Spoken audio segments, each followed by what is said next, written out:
Good evening. Good evening, ladies and gentlemen. And welcome.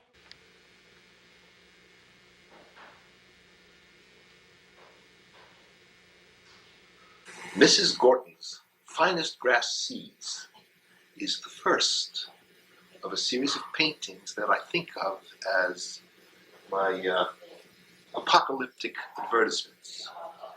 And the series, as you will see, is concerned always, or mostly, with a kind of goddess figure who is behind all the sweetness and treacle of the color, actually a goddess of destruction, like Kali.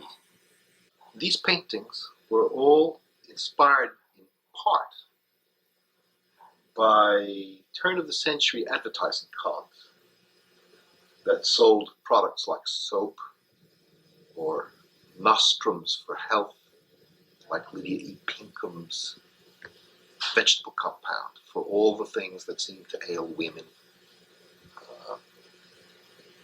and snake oil and other things like that. And they were done in a kind of debased Renaissance style, which was itself cloying and treacly and rather poisonous. So that the irony of portraying something which is inwardly decadent and corrupt in such pretty colors becomes, for me at least, a potent way of talking about the issues of corruption and decadence. These paintings were made before, or perhaps were being made about the same time that films like Clockwork Orange and Fellini's Satyricon were being made. And my sense is that the emotive qualities of these paintings and those ideas in the films were similar.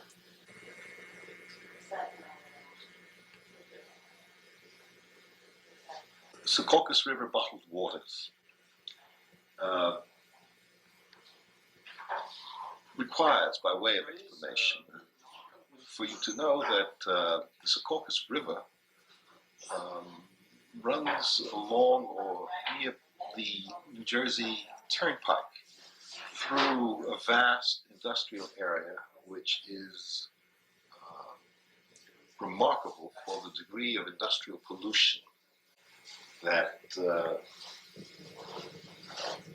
gives everything a rather strange, atmospheric, colored light that is quite beautiful to behold, although you know all the while that you are looking at it, that you are looking at poison. And the Secaucus River is something that traverses that area and has as much pollution within it, I'm sure, as the air above it. And so there is this hint in the painting of the industrial landscape, both left and right at the horizon.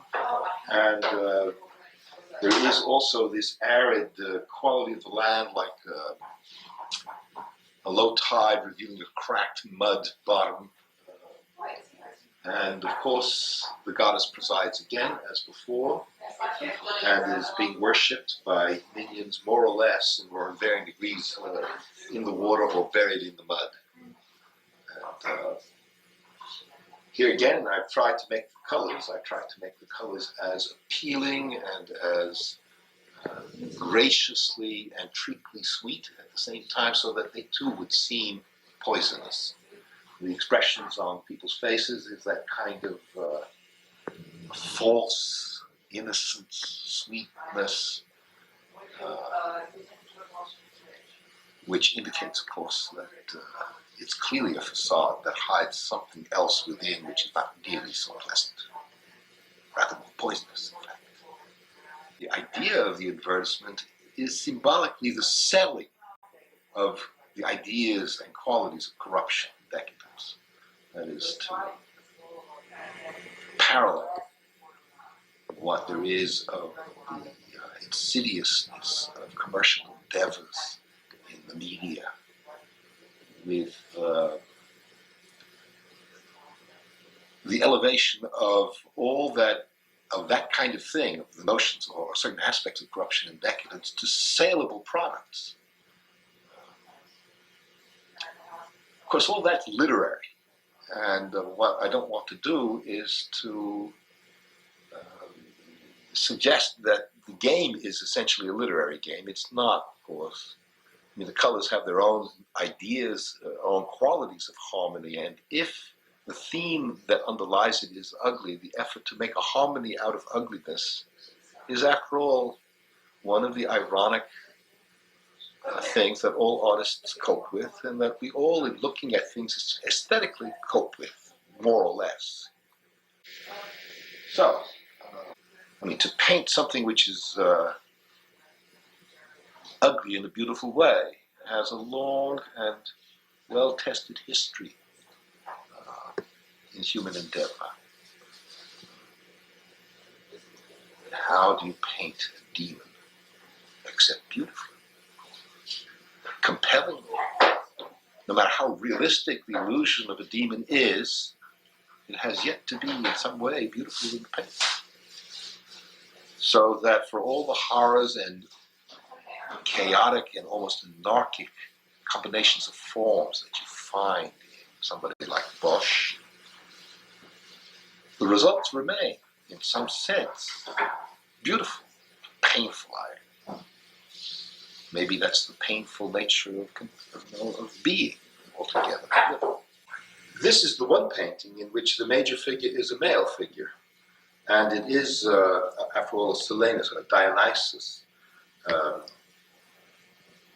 who is, in his way, connected with the idea of dissolution, of the loss of control of feeling, and belongs to the side of the darker passions and the inebriate passions.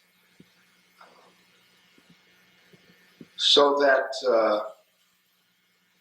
what is clearly a Silenus here is called, in an effort to be amusing and in an effort to stay with that kind of theme of the cell of the advertising card, is called Weightlifters. And of course, the idea of its corruption is given in some sense in this kind of soft, jelly-like fatness of this figure who wears stockings with kind of feminine or women's shoes. And it has to do with, thematically, with the sense of androgynous figures, or figures which are bisexual, with elements like, with sexual parts frequently emphasized in a rather aggressive way, like the breasts, say, or a symbol placed against, like a bird, which is actually a masculine symbol in this case, placed in front of the genitalia of the woman, and all kinds of little color games, which for myself have significance, like this cheek, where the pinkness of the cheek takes on a purple tone, ostensibly reflected from some of the purples and reds in the background, but becomes it becomes a makeup that's false, that has the feeling of falseness, almost like the kind of overplayed maquillage of a prostitute. And of course, that's a male figure, but it is made up not less than the others with its sort of liquid eyes and little highlights, the sweet little mouth and the smiling face. I suppose one of the more mordant aspects of this painting is the child in the lower left, that is down here, where the child with its little sweet smile and the child that represents innocence is holding a bird whose neck is about to be crushed by his clasp, and the child has its own little suggestion of erotic, with the nipples peeping from behind the jacket, and the soft, too sweet, actually I can't stand that child. There's such a trickle down. A landscape which is fondled, so to speak, with little suggestions of detail. Itself almost a kind of decadent idea of making everything fine and delicate and detailed.